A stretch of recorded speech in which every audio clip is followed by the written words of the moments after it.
Hey, Rachel, how are you? I'm doing well. How are you, Paul? I'm great. I'm great. Happy to talk to you. I love the Mary Sue, so it's nice to Thank talk. you. I wore my shirt in honor of your love of the Mary Sue because it I says love it. female Ghostbusters are the best Ghostbusters. Yeah. Oh my God, you just made my day. So with this movie, my letterbox review and I stand by it is Paul Feig never misses. And I stand by it because your movies are always so much fun and they always are so rich in like the story that they're telling and the world you build. And Oh. so I wanted to know with this one specifically, what was the most fun about getting to kind of play in the world of witches and princesses? Well, it was getting to build this world from the ground up, to design this world from scratch, because I've never gotten to do that before. I'm always all my movies take place in the real world, and then like Ghostbusters, we put supernatural elements on top of it. But I've never been able to go like, here's the world, here's what it looks like, here's how people dress in this world. So that was really a thrill, and then to be able to deal with magic on top of it. And the witches. I mean, I have a personal love of the witches of Room 66. I think they deserve their own spin-off, quite personally. But it was just fun. I was like a kid in a candy store. It was just a blast. And yet your movies always have all-star casts attached to them. And this one is stacked, top to bottom, Yeah. just so many amazing performers in it. And so what hand did you have to play?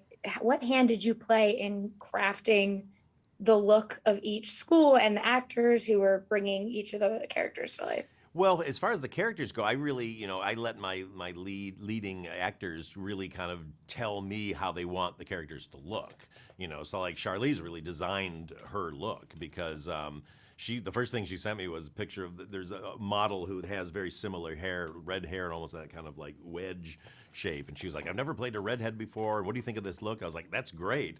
And then she kind of created that because also like Lady Lesso in the books is a little more kind of like Morticia Adams kind of black gown, and she was very much like I think Lady Lesso's given up. She's lost for so many years, and now she just says, "I just have my uniform." But then it was all based on this really tight tailoring, sort of like that I do, and so that was really fun. And then but then Carrie really wanted to create a look that was a little more like her hair is very based on Beyonce, but she also wanted to be very much a fairy tale princess, and so her gowns should be very big and over the top. And then as far as the schools go, it was really trying desperately to not be Harry Potter because you got two magic schools, so Yeah. the comparisons are going to be there. So immediately started working with my production designer and saying like, okay, like let's not base it on Gothic. Let's go Art Nouveau. Let's go Gaudi. Let's go like weird old German architecture and just kind of create a different look. And then as far as the costumes went, the book they have uniforms, but that's very Harry Pottery to me. And I also think it's just more interesting. All these people are coming Yeah. from a million different cultures and fairy tales. They would all bring their own different look and style. So it was really fun to work with Renee Kalfas, who I did Simple Favor with, to design. She designed over 800 original costumes that we built by hand, and even made the shoes and the jewelry. So it was, for me, it was like the best experience I've ever had visually on a movie. And it is so pretty. So the movie is great as a as a whole, but Yeah. like it's so pretty to look at.